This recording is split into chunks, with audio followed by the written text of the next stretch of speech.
Esto es Simple Dot Podcast. Monografías de la historia del rock, desde los años 60 hasta el siglo XXI.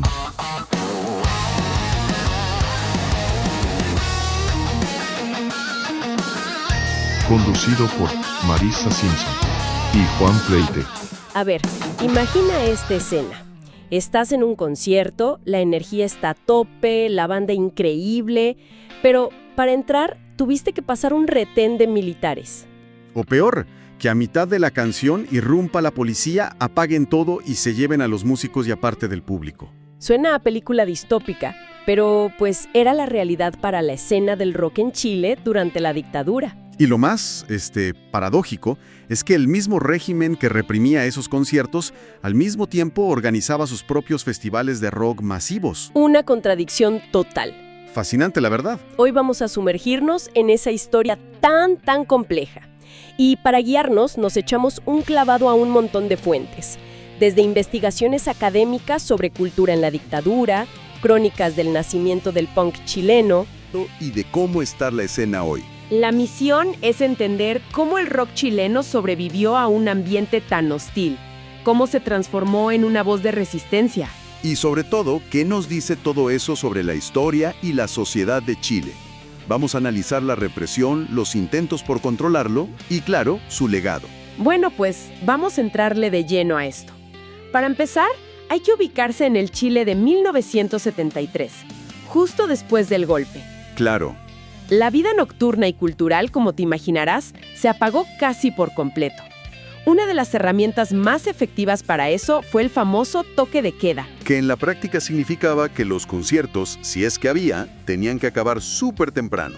Muy temprano. Exacto, y esto tenía consecuencias muy reales. En las fuentes, José Aldunate, de un grupo llamado Millantún, recuerda algo tan básico como que si tocabas a las 8 de la noche en el centro, ¿Qué pasaba? simplemente no había locomoción para volver a casa. O sea, era un obstáculo logístico brutal. Claro, te quedabas varado. El baterista de otra banda, Turbamulta, lo resume de forma muy cruda. Al principio dice, no había nada de nada. La escena desapareció. Uno podría pensar que era solo una medida de seguridad, ¿no? Para que la gente no anduviera en la calle de noche y ya. Pero no, las fuentes académicas pintan un cuadro muy distinto, mucho más deliberado. ¿A qué te refieres? Hay un estudio clave de Ani Rivera, escrito en los 80s, que demostró que esto no era casual, obedecía a principios de acción política. O sea, ¿había una intención detrás? Totalmente. El objetivo era desmantelar cualquier circuito cultural que pudiera ser crítico. Se fueron contra las peñas folclóricas, los centros culturales universitarios. Todo lo que oliera a oposición. Justo. Buscaban, en palabras de la propia Rivera, la muerte definitiva del fundamento pluralista en cultura. No era reprimir una fiesta, era silenciar ideas. Y con esa estrategia, claro, venía el miedo. El músico Andrés Godoy habla en uno de los artículos de un temor generalizado que lo invadía todo. Imagínate, tocar en vivo significaba convivir con la posibilidad de que hubiera agentes de vigilancia entre el público. ¡Qué locura! Hay una anécdota increíble de Alejandro Martín, de la banda Pustingá. Él cuenta cómo en sus conciertos andaban 2 pacos vestidos de hippie. ¿En serio? ¿Policías de encubierto? Sí, y lo más surrealista es que dice, ya se habían hecho amigos de nosotros. No manches. O sea, ¿no sabías si el que te felicitaba por tu música era un fan o un espía? La paranoia debía ser terrible. Totalmente. Y esto nos lleva a una pregunta clave.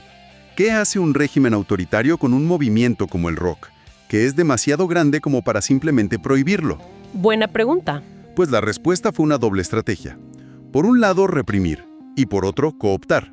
Las redadas violentas eran comunes. Hay músicos que recuerdan haber sido bajados del escenario a punta de pistola. Pero por otro lado... Aquí es donde la historia se pone rarísima, ¿no? Porque no solo lo reprimieron, sino que intentaron apropiárselo. Pero a ver, eso me genera una duda. ¿Cuál? Si el rock es, por definición, rebeldía, ¿cómo intentas sanearlo? ¿De verdad creían que podían quitarle el alma y que los jóvenes lo iban a aceptar así nomás? Es una excelente pregunta. Y la respuesta es que lo intentaron con todo. crearon una infraestructura mediática para promover su propia versión del rock. ¿Una versión oficial? Un rock, como decían ellos, sin excesos y auténticamente chileno, que promoviera la moral y las buenas costumbres. Querían vaciarlo de cualquier contenido provocador. ¿Y cómo lo hacían en la práctica? ¿Tenían sus bandas oficiales o algo así? Más bien sus propios canales. El caso más claro fue el programa Los Superdiscos en Radio Nacional, que era la emisora oficial del gobierno. Ah, claro. Y también apoyaron festivales masivos, como uno llamado 6 horas de música y amistad. El objetivo, según el propio locutor del programa, Juan Miguel Sepúlveda, ¿Qué decía? que era demostrar que tras esta música solamente existe gente que la sigue en forma sana. O sea, quitar la imagen del rockero marihuanero o drogadicto. Justo. Presentarlo como una distracción apolítica, un entretenimiento inofensivo. Un rock sin rock and roll, básicamente. Y mientras el régimen intentaba eso, en los sótanos de Santiago, estaban haciendo algo mucho más crudo. Exactamente. En medio de toda esa represión surge el punk. Y al principio era más una actitud que un género, ¿no? Sí, las crónicas lo describen así. Las primeras reuniones eran una mezcla de artistas, poetas y lo que una fuente llama marginados de clase alta. ¡Qué interesante! Jóvenes con recursos pero que se sentían totalmente fuera del sistema. El nombre de una de las bandas pioneras lo dice todo, Pinochet Boys. Un nombre que era una cachetada directa al poder, sin rodeos. Y ellos mismos lo explicaban con un sarcasmo brutal. Les preguntaban por el nombre y respondían, ¿no es él Pinochet quien nos manda a la cama todos los días a las 2 de la mañana? ¡Qué buena respuesta! El punk llenó un vacío. En un momento de censura total, donde la izquierda estaba perseguida, el punk ofrecía una respuesta directa, visceral. A diferencia del canto nuevo, que era más metafórico, ¿cierto? Exacto. El canto nuevo, que era la canción de protesta más poética, dominó la resistencia cultural al principio. El punk era un grito en la cara. Como decían los prisioneros, no era para estar diciendo metáforas. La situación era demasiado brutal. Y toda esa energía cruda explota con el fin de la dictadura, ya en los 90. Ahí viene una eclosión de bandas. Fiscales ad hoc, Los Miserables. 8 bolas, un montón. Pero las fuentes también dicen que con esa explosión nace el mito del punk como un personaje violento, borracho y problemático. Y que no era solo un mito, al parecer. Eran tiempos muy inestables. Sí, y la escena lo reflejaba. Se estaba consolidando con influencias de España y Argentina que llegaban en cassettes. La primera cinta de Fiscales ad hoc, con un sello subsidiario de BMG, fue un hito.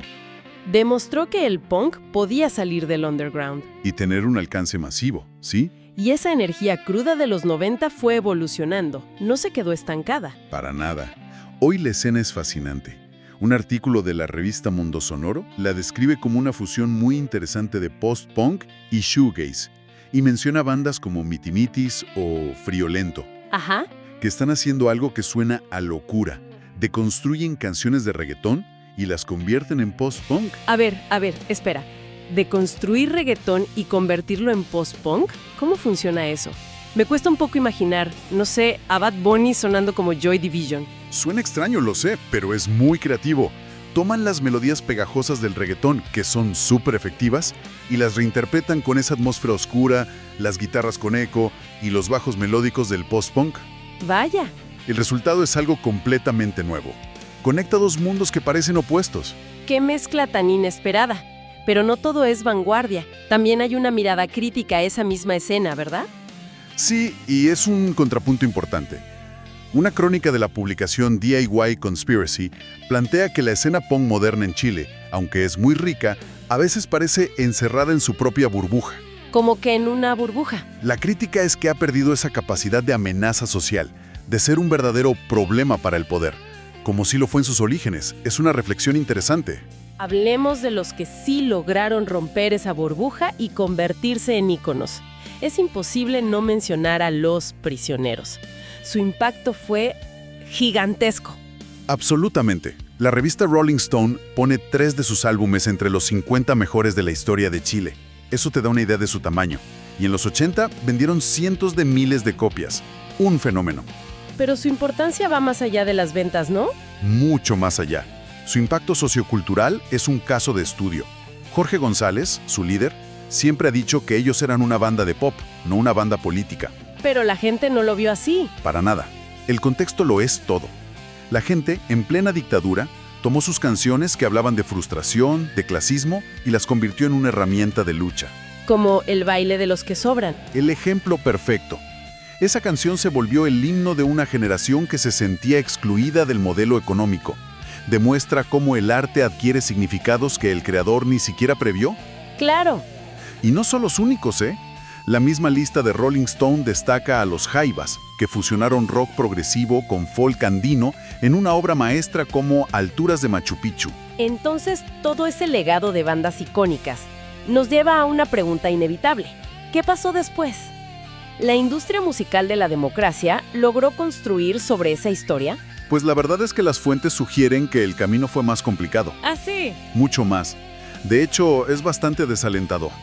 Una entrevista en CNN Chile dice algo muy fuerte, que la política cultural de la dictadura, o más bien, la falta de una, fue prácticamente heredada por los gobiernos democráticos. ¿Cómo? ¿Qué problemas concretos enfrentaban los músicos? Pues los mismos de antes, pero sin la excusa de una dictadura. Seguían sin espacios para tocar, las radios comerciales no programaban música chilena. Preferían los hits internacionales. Justo. Y no había un apoyo estatal real para la industria. La lucha cambió de adversario. Ya no era un dictador, ahora era la indiferencia del mercado. Y parece que esos problemas estructurales siguen hasta hoy. Totalmente. Un estudio de la Universidad de Chile lo confirma. Señala la escasez de productores y técnicos profesionales, por ejemplo. Y los datos de la radio son lapidarios. Sigue siendo muy poco lo que sueña. Mínimo. La música chilena ocupa un espacio mínimo en las radios dominadas por la música en inglés. La batalla por ser escuchado en tu propio país sigue más que vigente. Entonces, si tratamos de juntar todas las piezas, la historia del rock en Chile es un viaje alucinante. Nació bajo la sombra de la represión. Fue usado como herramienta de control por la misma dictadura. Y a pesar de todo logró convertirse en la voz de una generación. Es increíble. Es que la misma energía juvenil que el régimen intentó canalizar para su propaganda fue la que por debajo se lo comió. Es la prueba de que la cultura auténtica no se puede fabricar, siempre encuentra una grieta por donde salir. El legado, entonces, no son solo los discos, sino ese espíritu de perseverancia. Las fuentes nos muestran cómo el rock y el punk se convirtieron en un altavoz para los que sobraban. Exacto. Y eso nos deja una pregunta flotando para hoy. En un mundo donde la música se consume por algoritmos y la atención está tan fragmentada, ¿podría surgir en Chile o donde sea un nuevo movimiento musical con esa misma capacidad de unir a una generación? ¿O esa era del rock como fuerza contracultural ha terminado para siempre? Una pregunta que sin duda da para otro análisis a fondo. Gracias por escuchar Simple Pod Podcast.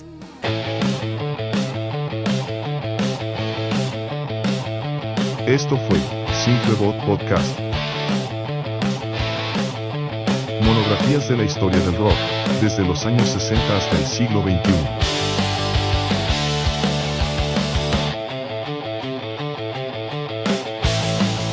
Conducido por Marisa Simpson y Juan Freite.